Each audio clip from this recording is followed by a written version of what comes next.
بسم اللہ الرحمن الرحیم، السلام علیکم۔ پاکستان ٹوڈے ود اقبال شاہد کے ساتھ میں ہوں آپ کی ہوسٹ الینا مظفر۔ امید کرتے ہیں آپ سب کا رمضان بخیر و عافیت گزرا ہوگا۔ آج پوری دنیا میں اسلامو فوبیا کا عالمی دن منایا جا رہا ہے۔ اقبال شاہد صاحب سے پوچھتے ہیں کہ وہ اس پوری دنیا میں یہ جو ہم اسلامو فوبیا کا دن منا رہے ہیں، ایک قرارداد بھی اس حوالے سے منظور ہوئی ہے آج قومی اسمبلی میں، تو وہ اپنی کیا رائے رکھتے ہیں اس حوالے سے؟ بہت شکریہ۔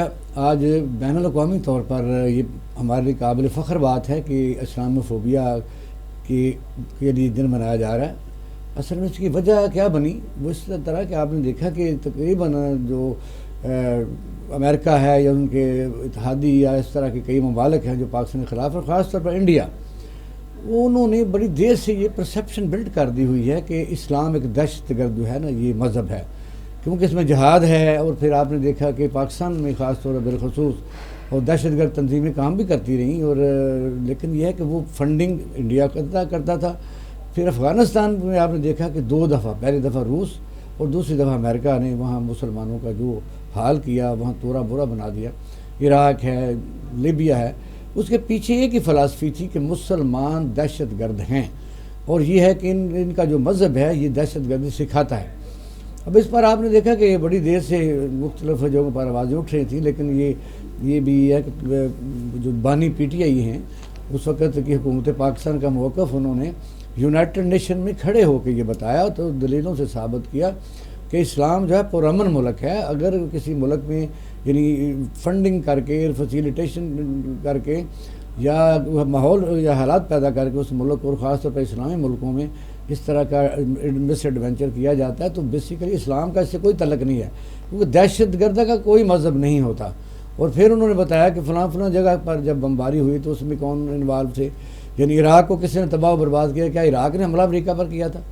سیدھی سی بات ہے کہ امریکہ نے ان کے اوپر ایسا الزام لگایا کہ ان کے پاس کیمیکل جو ہیں وہ بم ہیں، اور وہ بعد میں پھر جو جنگ ختم ہوئی اور صدام حسین جو ہے ان کو پھانسی بھی دے دی گئی، تو آپ نے دیکھا کہ وہاں کچھ نہیں نکلا۔ اسی طرح لیبیا کے ساتھ ہوا، اسی طرح ایران کے ساتھ اس زمانے میں ہوا۔ پھر یہ ہے کہ افغانستان میں تو آپ نے دیکھا اس سے بہت ہی آگے چلے گی بات۔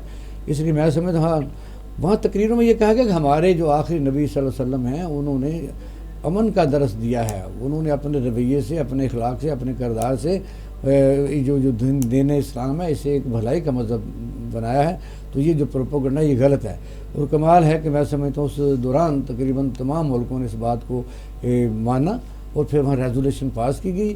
اس طرح پھر سال میں ایک دن جو ہے، جس طرح بہت بڑی کامیابی ہے کہ مسلمانوں کی اور اسلام کی، کہ سال میں ایک دن ضرور ایسا آتا ہے جب پوری دنیا اسلام کے متعلق ڈیبیٹس بھی کرتی ہے، اور پھر یہ ہے کہ اس میں کانفرنسیں بھی ہوتی ہیں، اور یونائٹڈ نیشن کے چارٹر کے اوپر یہ دن پکا لکھا گیا کہ اسلام دہشت گرد ملک نہیں ہے، دہشت گردوں کا کوئی مذہب نہیں ہوتا، اس میں ہندو ہوں۔ ہم اگر الزام لگاتے ہیں کہ ہندو مذہب دہشت گرد ہے، تو پھر ہم بھی اس طرح نہیں کہتے، ہم کہتے ہیں کہ دہشت گرد کا کوئی مذہب نہیں ہوتا، نہ کرسچن جو ہے وہ دہشت گرد ہوتا ہے۔ بیسیکلی دہشت گرد تو انسانیت کا دشمن ہوتا ہے۔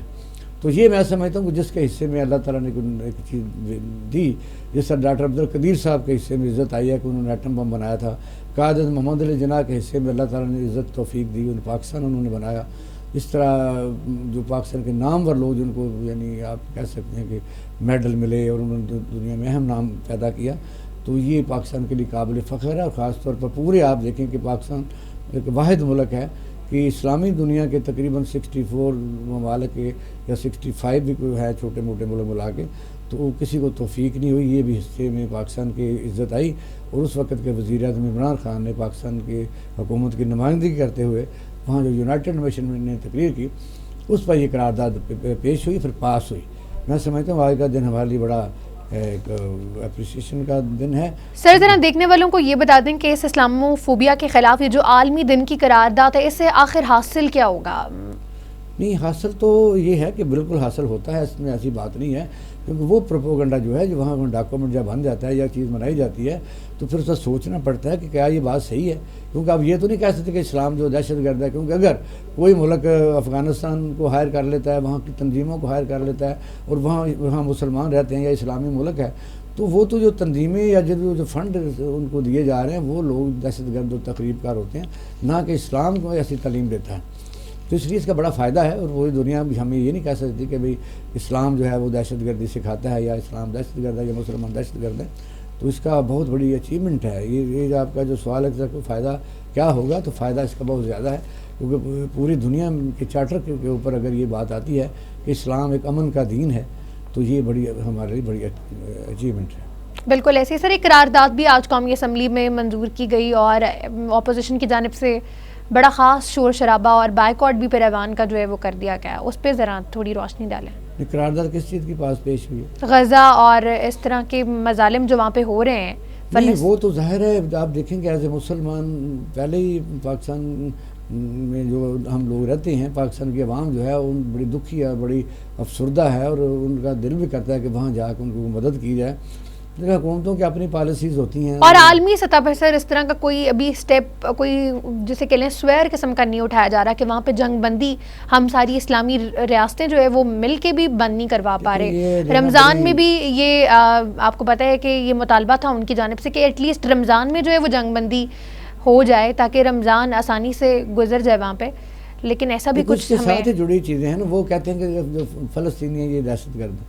اب دہشت گردی تو ان کے اوپر ہو رہی ہے، اور ہو کیسے رہی ہے کہ میں تو پہلے دن سے کہہ رہا ہوں، جب ہانیہ جس وقت قطر میں بیٹھے ہوئے ہیں، جو یہ حماس کے جو انچارج ہیں، چیئرمین ہیں، جو ان کے جو بھی ہیں، ان لوگوں نے ایک شرارت کر کے یہ کام کیا اور کام آسان کر دیا دشمن کا. وجہ یہ ہے کہ آپ نے دیکھے کہ ہم پاکستان نہیں پر پوری دنیا میں اس طرح کے مس ایڈونچر کرنے والے کون لوگ ہوتے ہیں؟ وہ لوگ وہی ہوتے ہیں کہ جو کسی کے ساتھ ملے ہوئے ہوتے ہیں. بالکل یہ ہے کہ میں سمجھتا ہوں کہ پاکستان تو کیسا ملک ہے، یہ تو آپ کو پتہ ہے کہ سب سے زیادہ اس وقت اسلام پاکستان میں ہے، اور اللہ کے نبی کے اوپر جان چھڑکنے کے لیے یہ لوگ ہر وقت تیار رہتے ہیں. پاکستان بڑی تنظیم ہے، اس میں جماعت اسلامی ہے.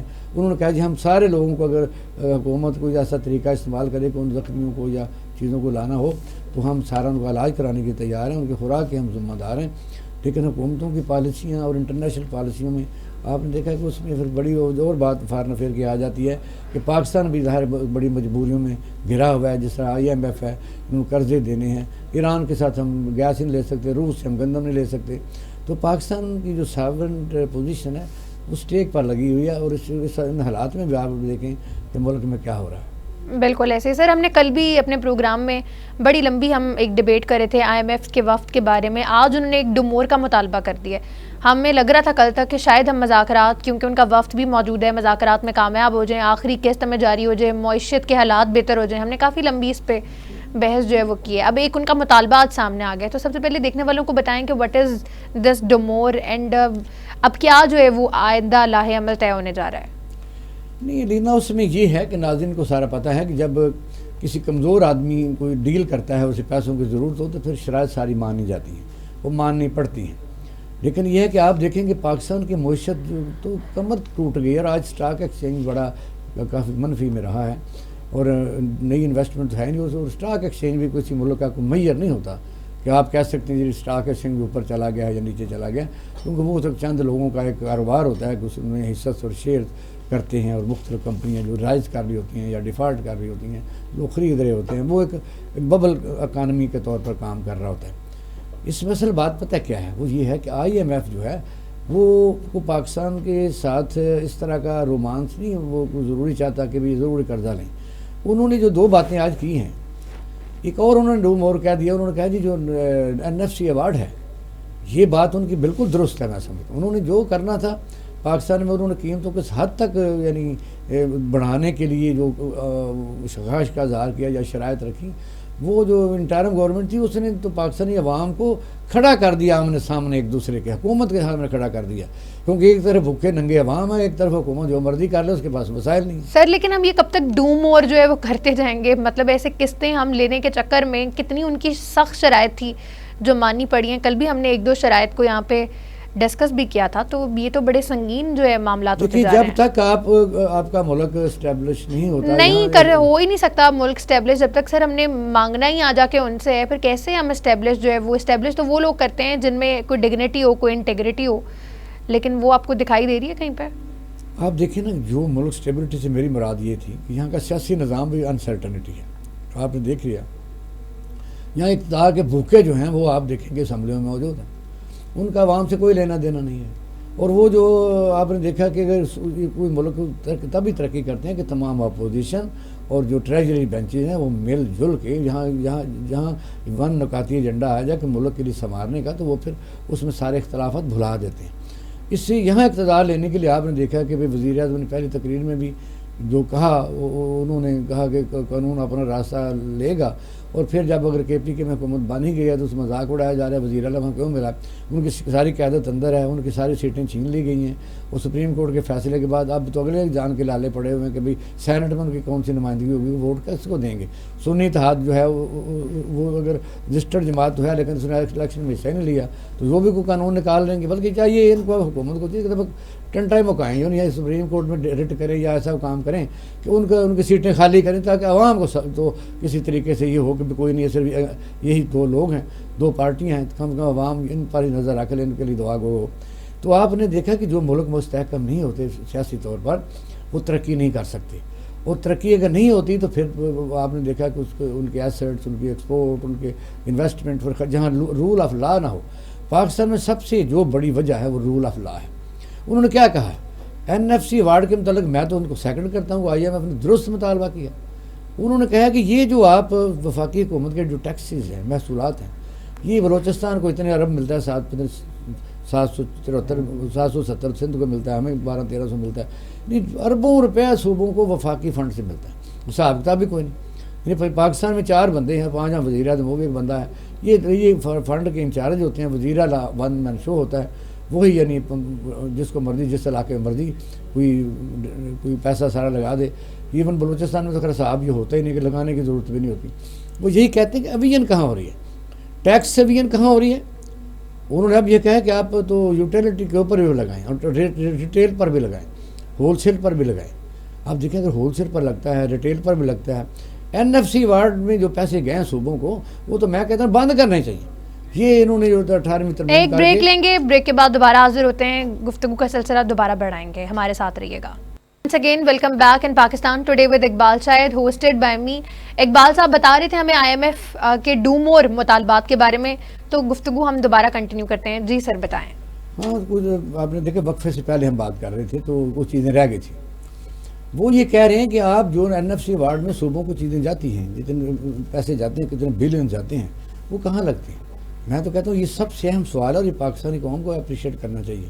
اور آپ بلوچستان اور سندھ میں جائیں، آپ کو ایسے ایسے سکول ملیں گے اور ایسے ایسے ہسپتال ملیں گے جہاں پتہ چلے گا کتنے 100 ملازم ہیں، پتہ چلے گا ہاسپٹل نہیں ہے، ان کی رینوویشن بھی ہوتی رہی ہے، اور ایسی گاڑیاں ملیں گی ایسی۔ تو اس طرح میں سمجھتا ہوں کہ وہ جو بات کر رہے ہیں وہ ہمارے فائدے کی بات کر رہے ہیں۔ اور دوسرا انہوں نے جو ریٹیل پر کہا ہے، یہ بڑی دیر کا مطالبہ ہے کہ آپ ڈائریکٹ جو ٹیکسز لگاتے ہیں اس سے پاکستان کی اکانومی بہتر نہیں ہو سکتی، ریٹیل پر لگانا چاہیے، کیونکہ جو مینوفیکچرنگ ہے ان میں یہ ہمارے دوست منظور ملک صاحب بھی اکثر کتنے سالوں سے اس پر لگے ہوئے ہیں کہ آپ ایڈوانس ٹیکس کیوں لیتے ہیں، آپ ریٹیل پر ٹیکس لیں، اور چیزیں جو ہیں وہ جب مارکیٹ میں بکے گی تو وہ کٹی جائے گی تو ظاہر ہے حکومت کو مل جائے گی۔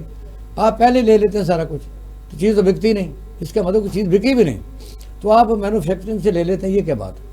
اس طرح میں نے اکانومی کے لیے بہترین چیزیں ہیں، اور وہ ڈوم اور نہیں کہہ رہے، وہ باقاعدہ ان کو کہہ رہے ہیں کہ بندے کے پتر بن جاؤ۔ اور اگر آپ نے اتنے پیسے ہیں تو آپ کو پتا ہے کہ پیتے تھے کہتے ہیں ادھار کی، میں جیسا غالب نے کہا، تو وجہ یہ ہے کہ ہم تو ایک عادت پڑ گئی ہے کہ آئی ایم ایف نے کیا دینا ہے، $1.1 بلین ہے، اور یہ شرائط رکھے، آپ اگر نہیں ان کی شرائط مانتے تو نہ مانیں، وہ کون سا آپ کو زبردستی زور زبردستی کر رہے ہیں پیسے لے لو، وہ ہمیں مانیٹر کر رہے ہیں، ہمیں گائیڈ لائن فراہم کر رہے ہیں۔ اور یہ جو آپ نے دیکھا کہ اس کے حکومتی جو لیول کے اوپر ہے، وہ ان کو اگر ناکامی ہوئی تو وہ بھی ڈال دیں گے۔ آپ نے دیکھا کہ پی ٹی اے چیئرمین کو انہوں نے لیٹر لکھا ہے، انہوں کا لیٹر نہیں لکھا، اگر لیٹر لکھا بھی ہے تو وہ ان کا یہ موقف ہے کہ جس وقت پہلے یعنی آئی ایم ایف کا وفد جو ہے اپوزیشن لیڈر کو ملا تھا عمران خان کو، تو انہوں نے کہا ٹھیک ہے پاکستان کے لیے آپ دیں، لیکن یہ اگر الیکشن جو آ رہے ہیں تو وہ کریں۔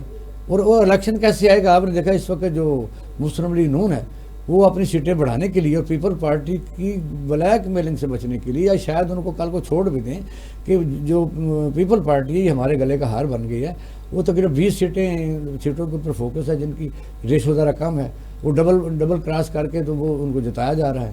اور آپ نے دیکھا کہ کل بھی ہم نے بات کی تھی، آج ایک دو اور چیزیں آ گئی ہیں، 20 سیٹیں کم از کم یہ اس میں ٹارگٹ میں ہے، اس میں کہ بھئی یہ سیٹیں جو کم مارجن والی ہرائی جائیں. یہاں تک تو یہ ہے کہ ملک کیسے سٹیبل ہوگا, کیسے جب عوام کہیں گے ہمارے جو ووٹ ڈالا تھا ہم نے 8 تاریخ کو ایک جگہ تو نکلا ہے 9 تاریخ کو کسی اور ڈبے سے. تو وجہ یہ ہے کہ جو لوگوں نے جو ووٹ ڈالا ہے وہ جو ڈالا ہے تو پوری دنیا مانیٹر بھی کر رہی ہے. وہ یہ بھی کہہ رہی ہے کہ اس طرح کی مستحکم حکومت ہوگی تو تبھی ہم یہاں انویسٹمنٹ کریں گے, تبھی ان کے ساتھ کاروبار کریں گے, تبھی ان کے ساتھ کوئی معاہدات کریں گے. صرف یہی نہیں ہے کہ لڑائی کرتے کرتے یہ 2-3 سال نکال لیں گے, پھر آپ نے دیکھا کہ معیشت اور نیچے بیٹھ جائے گی. وہ جو اسٹیٹ جو اس وقت نئے وزیر خزانہ آئے ہیں, بڑا تھا جی, وہ بہت زیادہ پتہ نہیں آتے ہوئے کیا کر دیں گے. بلکہ میں تو کل یہ دیکھ رہا تھا کہ وہ اتنی تیزی سے میٹنگ ارینجمنٹ ہو رہی تھی, IMF کا وفد بھی آ گیا, بیٹھ بھی گیا. اس کا مطلب میں تو خوش تھا کہ وزیر خزانہ صاحب جو ہے وہ ماشاءاللہ کو بہترین باہر سے کوئی ایجنڈا بھی لے کے آئے ہیں, شاید انہی کے بندے ہیں. لیکن یہ دیکھا کہ نہیں, جو آدمی بھی باہر کے ملک سے یعنی سٹیزن شپ رکھتا ہے یا وہ ورلڈ بینک میں نوکری کر لیتا ہے یا اس لیول کا جس طرح ہمارے وزیر خزانہ ہیں, تو پھر یہ ہے کہ وہ ملک کا اتنا نہیں سوچتے. وہ جہاں ان کا مین روٹس ہوتے ہیں, اس طرح معین قریشی صاحب کے زمانے کی مثالیں لگا لیں آپ, کئی پاکستان میں لوگ آ چکے جو یہاں سے کر کے ان کا ایجنڈا, اور ایک سیٹ کیلیبر بھی ان کا بڑا ڈفرینٹ ہو جاتا ہے, ان کی پروفائل, ان کا پورٹ فولیو بہت ڈفرینٹ ہو چکا ہوتا ہے اس لیول پہ پہنچ کے. وہ ایک گراؤنڈ ریئلٹی, گراؤنڈ روٹس پہ بیٹھے بندے کی میرے خیال ہے پریشانیاں بھی اس طرح سے ان کی وہ مطلب نئی سمجھ سے بالا تر ہوتی ہیں ان کی, کہ ایک عام بندے کو کس طرح کے مسائل کا سامنا ہے. یہ بھی آئی تھنک کہ ان کی سوچ سے بیونڈ باتیں ہوتی ہیں. ڈیفینیٹ وہ اس طرح کہ آپ دیکھیں کہ میاں والی ہے. اب یہ حکومت جو راشن تقسیم کر درمیان میں, میں ذرا ضرور سمجھتا ہوں ایز انسانی ہمدردی. وہاں ایک مجھے ٹیلی فون ہے, ڈرائیور ہے, بڑی دیر وابڈا کا ڈرائیور بیچارہ رہا ہے, بیٹے اس کے بے روزگار ہیں, کام آتا نہیں, دیہڑی دفعہ کرتے ہیں. تو جو پرانا وہ جاننے والوں سے رو کے وہ کہہ رہا تھا کہ جی کہ میں اپنے لیے نہیں رو رہا, کہتے میرے گھر میں کئی لوگ صبح آتے ہیں, کہتے جی آٹے کا 1 کلو نہیں ہے ہمارے گھر میں, مزدوری ہے کوئی نہیں.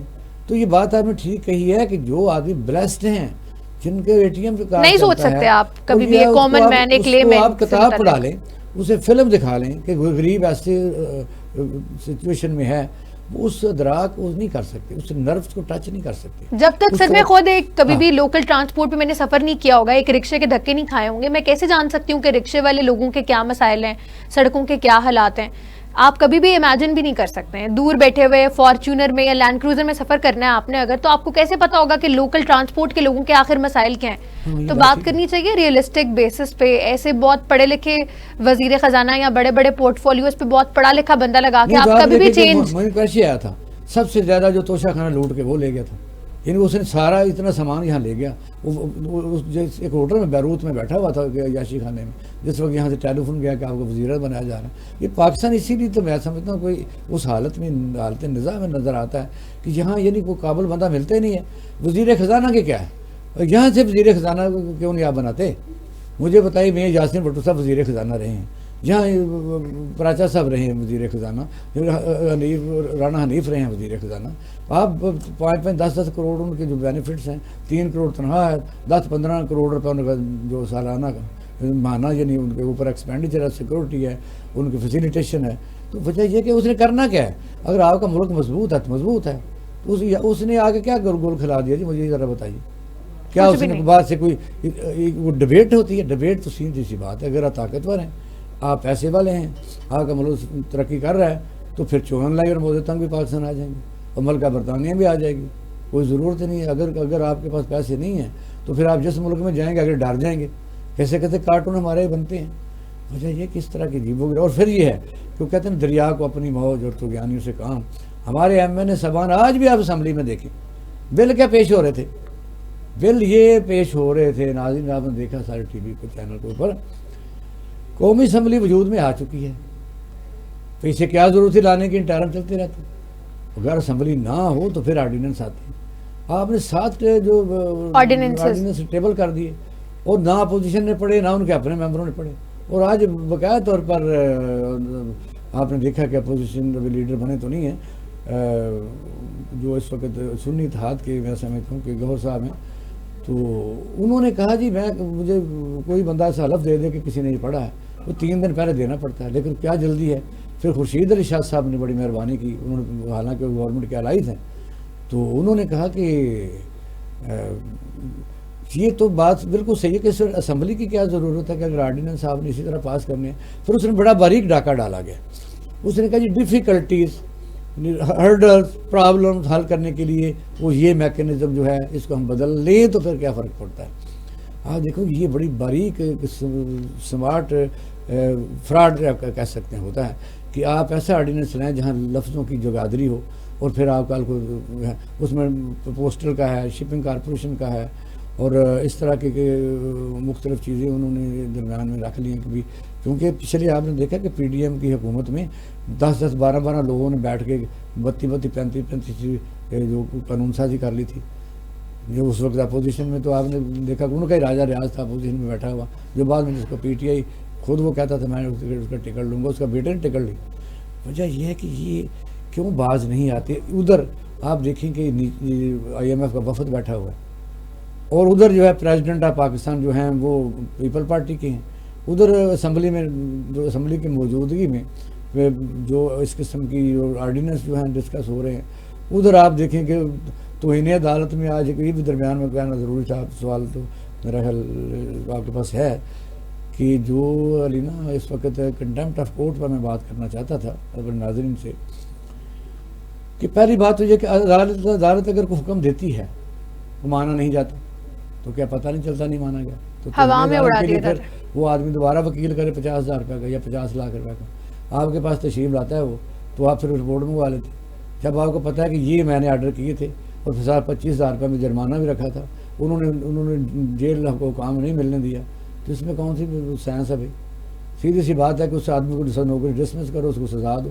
اگر کرنا ہی کچھ نہیں ہے پھر یہ ہے کہ غیر معینہ مدت کے لیے آپ لیفٹ اوور بھی کر دیتے ہیں کیس میں. گزارا کچھ سوچیں اس طرح ملک جو جہاں رول آف لا نہیں ہوتے پھر وہاں کون انویسٹمنٹ کرے گا, کون یہاں آ کے دھکے کھاتا رہے گا. پرائیویٹ تو بے تحاشا سٹوریاں کے باہر سے لوگ اوورسیز یہاں آئے, انہوں نے زمینیں خریدیں, انہوں نے ریل اسٹیٹ بنائی, انہوں نے فیکٹریاں بنائیں اور یہاں کے بدماشوں نے قبضے کر لیے, پھر عدالتوں میں گئے, رول کے واپس چلے گئے. ایک بریک لیں گے, بریک کے بعد دوبارہ حاضر ہوتے ہیں, ہمارے ساتھ رہیے گا. Welcome back. ایک بہت اچھا اقدام جو وزیر اعلیٰ پنجاب مریم نواز صاحبہ کی طرف سے اٹھایا گیا ہے. انہوں نے کہا ہے کہ اگر کسی کو پنجاب میں اس کی کوئی صحت خراب ہو جاتی ہے تو میرا ذاتی جو ہیلی کاپٹر ہے میرے استعمال کا وہ اس پیشنٹ کے لیے استعمال کیا جائے تاکہ فی الفور اس کو جو ہے وہ ہنگامی بنیادوں پر ریسکیو کیا جائے اور اس کو بر وقت ہاسپٹلائز کیا جائے. تو سر اس پہ آپ کیا رائے رکھیں گے؟ ایک کافی اچھا اقدام ہے جو جس کے ریلیٹڈ انہوں نے آج ایک اہم اجلاس بھی طلب کیا گیا تھا اور انہوں نے اس پہ کہا ہے کہ میرا ذاتی جو ہیلی کاپٹر ہے اس کو استعمال میں لایا جائے. لیکن اچھی بات ہے کیونکہ ظاہر ہے جن لوگوں نے منتخب کیا ہے وہ ان کے ساتھ ہی جینا مرنا ہوتا ہے اور ان کی تکلیفوں کو تکلیف سمجھنا ہوتا ہے. حکمران جو ہیں وہ ان کو رول ماڈل ہونا چاہیے. تو میں تو کہتا ہوں چاروں صوبائی جو وزرائے اعلیٰ ہیں وہ بھی اس چیز کی تقلید کریں اور خاص طور پر جو ہیلتھ اس وقت پاکستان میں ایشوز ہیں وہ سب کو پتہ ہے کہ بے تحاشا ایشوز ہیں اور ہمارے جو فار فلانگ ایریاز ہیں یا دوسرے ڈسٹرکٹ ہیں وہ ان میں لاہور جیسی سہولتیں حاصل نہیں ہیں. یعنی ہارٹ کا مسئلے ہیں اور اس طرح کے ایکسیڈنٹ کے خاص طور مسئلے ہیں, نیورو سرجری ہے. تو جو پیشنٹ ہے اس کو بچانے کے لیے ضروری ہے. وہ پوری دنیا میں آپ نے دیکھا کہ بلکہ پوری دنیا میں تو یہ ہوتا ہے کہ ان کے پاس تو یہ فیسلٹی ہیلتھ ڈپارٹمنٹ کے پاس آلریڈی ہوتی ہے. یہ ہیلی کاپٹر علاقہ وائز ہوتے ہیں, مسلم ڈویژن کو کور کرتے ہیں. کیونکہ اصل میں تو ریسکیو ہے کیا؟ ریسکیو ہے کہ آپ نے جو اس کے 15 منٹ کے اندر جو آدمی کو اس خطرے سے نکالنا ہے, بے شک ابتدائی طبی امداد دینی ہے یا نیرسٹ کسی جگہ پہنچانا ہے. بس جنگل ہے, دریا ہے, ہمارے پاس کا سمندر بھی ہے. تو بہت ایسے علاقے ہیں جہاں اگر کوئی حادثہ ہو جاتا ہے تو آپ نے دیکھا کہ وہاں لوگ بیچارے ابتدائی طبی امداد نہ ملنے کی وجہ سے پھر جان سے ہاتھ دھو بیٹھتے. تو یہ ایک اچھی بات ہے, لیکن یہ ہے کہ کتنا استعمال ہوگا یہ آگے جا کے دیکھیں گے. کیونکہ اس سے پہلے بڑے پرانی بات ہے کہ پاکستان ٹورزم کے پاس بھی ہیلی کاپٹر تھا اور کم لوگوں کو پتہ ہے کہ پاکستان میں ٹورزم جو ہے وہ بہت زیادہ 65-70 میں فلورش کر رہی تھی. اور ہمارے جو اس وقت پر پی سی ہوٹل ہیں یہ سارے انٹر کنٹیننٹل ہوتے تھے اور یہ بھی انہی کے تھے. پھر یہ ضیاء الحق صاحب کے دور میں ایسا ہوا کہ میں سمجھتا ہوں کہ وہ تھوڑا زیادتی ہوئی کہ یہ ہوٹل دے دیا گیا اور سنا یہ گیا کہ صرف 5 کروڑ روپے میں ایڈوانس دے کے اس کے باقی لون میں ایڈجسٹ کر لیا گیا اور ٹورزم آپ کے سامنے تباہ ہو گئی. اور بہت بڑا سٹرکچر تھا ٹورزم کا, اور ٹورزم کے ساتھ ہی میں سمجھتا ہوں کہ یہ فیسلٹی اور خاص طور پر ہونی چاہیے. اس کے نزدیک ہیلی پیڈ ہونا چاہیے. تو سارے صوبائی وزراء اعلیٰ جو ہیں وہ کریں، اور خاص طور پر میں تو یہ کہتا ہوں کہ ہیلی کاپٹر ہر صوبے میں ہیلتھ ڈپارٹمنٹ کے پاس 3-4 تو ہونے چاہیے. بالکل ایسی ہے سر. ایک اور بڑا اہم معاملہ ہے، اس پہ ذرا مزید آپ ایلیبوریٹ کر دیں. گورنر سندھ کہتے ہیں کہ سوئی گیس والے بھی ان کا جو ہے فون نہیں اٹھاتے، تو یہ کیسا فون ہے جو سوئی گیس والے بھی نہیں اٹھاتے اور گورنر سندھ ان کو کیسا فون کرتے ہیں؟ کیا معاملہ ہے؟ انہوں نے باقاعدہ طور پر یہ بات گورنر سندھ جو ہے نا کامران ٹیسوری صاحب نے کہی ہے. انہوں نے کہا کہ سندھ میں گیس آ ہی نہیں رہی کراچی میں، اور میں نے خود گورنر ہاؤس میں کچن میں سلنڈر رکھا ہوگا. اندازہ کر لیں کہ اگر گورنر سندھ جو ہے یا اس قسم کے یعنی جو سمبل آف رسپیکٹ ہیں، گورنر ہے جس کے پاس جو ہے لوگوں نے جا کے اپنا رونا ہے کہ ہماری کوئی نہیں سنتا، اور گورنر جو ہے وہ حکم نہیں دے سکتا. یہ ٹھیک ہے آئین میں اس وقت کے جو گورنر ہیں ان کے پاس وہ اختیارات نہیں ہیں، لیکن بہرحال وہ صوبے کا بہت بڑا آپ کہہ سکتے آئینی عہدہ ہے ان کے پاس. تو انہوں نے سوئی ساؤدرن گیس کے متعلق یہ کہا کہ مجھے کافی دن ہو گیا ان کو ٹیلی فون کر رہا ہوں، میرے ٹیلی فون کا جواب نہیں دیتے. اس میں سوال یہ نہیں ہے کہ کامران ٹیسوری کا انہوں نے ٹیلی فون نہیں سنا، اس میں سوال یہ پیدا ہوتا ہے کہ اس وقت جو اداروں کے سربراہان ہیں وہ کس نے لگائے ہوئے ہیں، وہ کس کو جواب دہ ہیں، اور ان کو خطرہ بھی نہیں ہے. اور یہ پاکستان میں تو اس سے پہلے مجھے پتہ ہے کہ جو پی ایس او کے ایم ڈی تھے وہ کتنے کروڑ روپے دے کے لگتے تھے، اور سوئی گیس کے بھی ایم ڈی وہ کتنا ماہانہ منتھلی دیتے تھے. پہلے 80 لاکھ روپے تک مہینہ تھا، پھر اس سے ایک حکومت آئی، انہوں نے کہا جی نہیں ہمیں تو زیادہ چاہیے، اس نے کہا زیادہ دے دیں گے.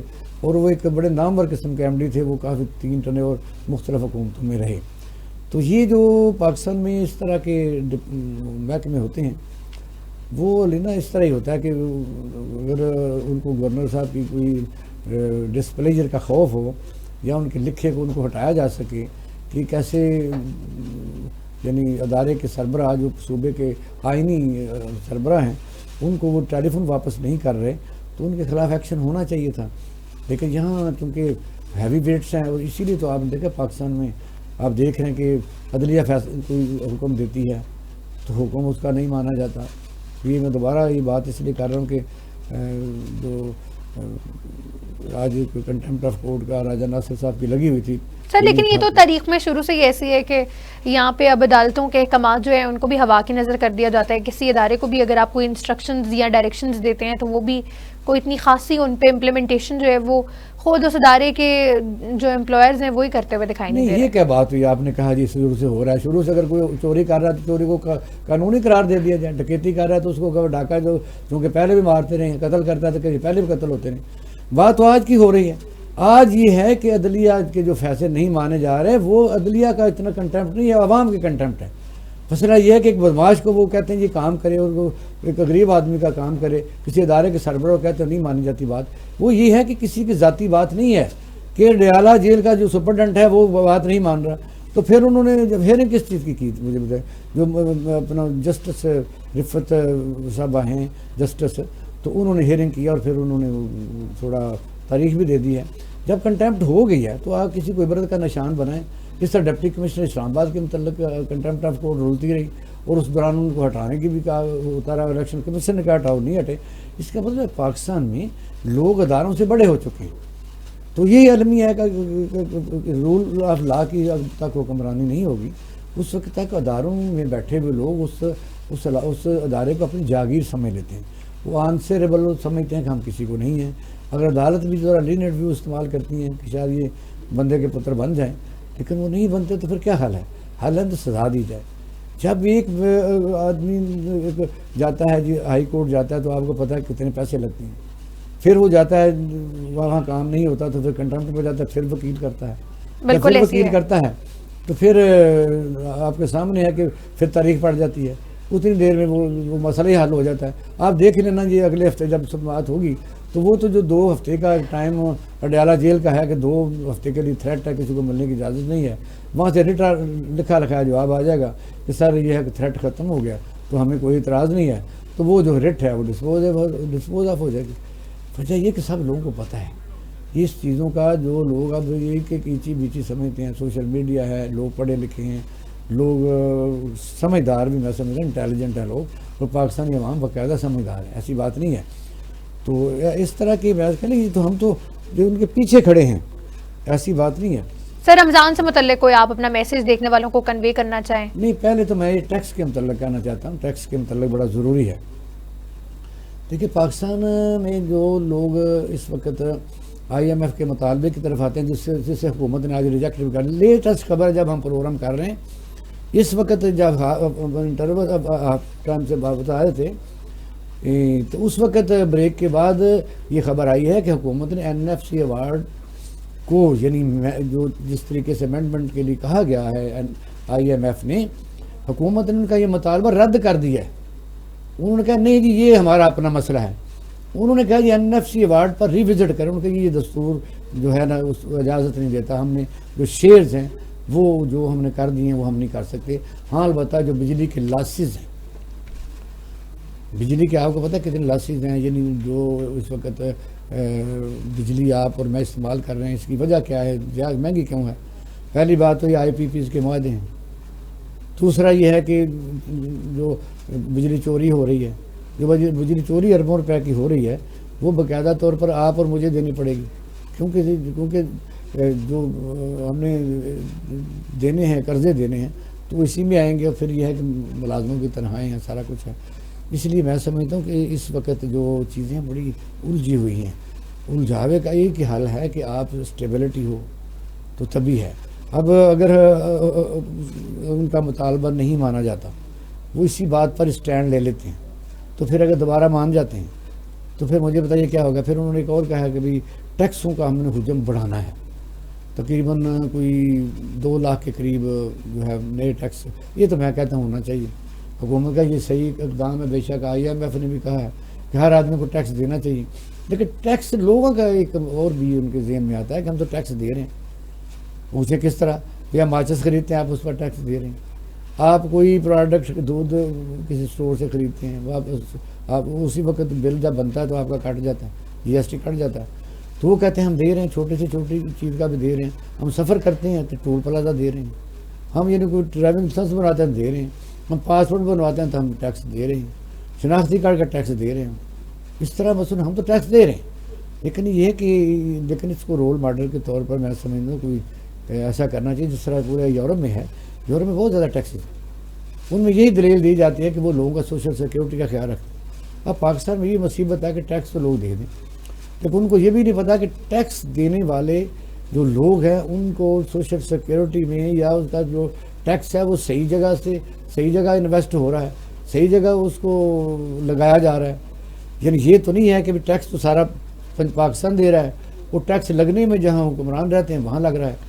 تو پھر یہ ٹیکس کا اس طریقے سے منصفانہ نظام بھی ہمیں لانا پڑے گا.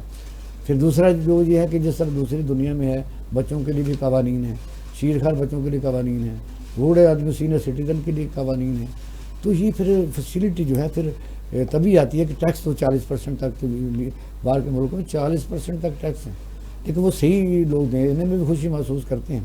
پاکستان میں انہوں نے یہ بھی کہا کہ ریئل اسٹیٹ پر ٹیکس لگاؤ. یہ ایک نئی بات آئی ہے، لیکن لگانا چاہیے، لیکن اس کو ڈاکومنٹڈ کون کرے گا؟ کیونکہ ابھی تک تو آپ نے دیکھا پراپرٹی کا کوئی آدمی کام کر رہا ہے، وہ ڈیلی بھی بے شک کروڑوں کما لے، اس کا حساب بھی کوئی زبانی سارا کھاتا چل رہا ہے. پہلی بات تو یہ ہے کہ ان کو ٹیکس نیٹ میں لانے کے لیے کوئی آدمی بھی جو اجازت کے بغیر کوئی ریئل اسٹیٹ کا کاروبار نہ کر سکے، اور کوئی چیک، کوئی پیمنٹ، کوئی رسیٹ، یعنی پیسے لینے ہیں یا دینے ہیں، وہ باقاعدہ طور پر بینک کے تھرو ٹرانزیکشن ہو، اور اگر پکڑی جائے تو اسے اس کا لائسنس منسوخ کیا جائے. دوسرا اس کا حدود رباوہ کس ڈومین میں کام کرے گا، کس کمیونٹی میں کام کرے گا، کتنے ریڈیو میں، پنجاب پورے میں کرے گا، پورے پاکستان میں کرے گا. یہ تو نہیں ہے کہ وہ ایک جگہ سے رجسٹر کروا کے ٹیکس تھوڑا دے کے سارے پاکستان میں بات کرے. تو اس لیے میں سمجھتا ہوں گنجائش بہت زیادہ موجود ہے. تو اگر حکومت یہ کہہ رہی ہے کہ یہ ٹیکس، آئی ایم ایف بھی کہہ رہا ہے، تو حکومت بڑھانا چاہتی ہے، تو اس کے لیے تو ضروری ہے کہ ٹیکس دینا چاہیے. اور دوسرا ٹیکس دینے میں مختلف علاقائی آپ نے دیکھا کہ میئر ہو جاتا ہے کہ جی لاہور میں کتنا ٹیکس ہے. لبرٹی میں آپ حیران رہیں گے کہ کتنا ٹیکس اکٹھا ہوتا ہے، لاکھوں کے حساب سے ہوتا ہے، کروڑوں ہونا چاہیے بلکہ اربوں ہونا چاہیے. اس طرح انارکلی کی جو سراؤنڈنگ ہے، کتنے ہزار دکان ہے، اس میں تقریباً 200-300 دکان رجسٹرڈ ہے. یعنی پاکستان میں یہ رواج ہے کہ آپ نے کوئی بھی پیسے کمانے حکومت کو نہیں دے. تو اس لیے وہ انہوں نے کہا کہ ٹیکس جو ہے ٹیکس بڑی قویاً ہو رہی ہے اس کی. کم از کم جو جس کو ٹیکس دے سکتا ہے یعنی آمدنی سے دینا ہے نا آپ نے, یہ تو نہیں کوئی زبردستی کسی سے لیا جا رہا ہے. اور اگر یہ طریقہ کار چلتا رہا تو پھر میں سمجھتا ہوں یہ بہتری کی طرف ہی گامزن ہوگا. تو اس کو تو میں تو اپریشیٹ کرتا ہوں, اس کو آگے جانا چاہیے. بہت شکریہ. اسی کے ساتھ آج کے ہمارے پروگرام کا وقت بھی اپنے اختتام کو پہنچ رہا ہے. مجھے اور اقبال شاہد صاحب کو اجازت دیجیے. اپنی خاص دعاؤں میں یاد رکھیں. اللہ حافظ.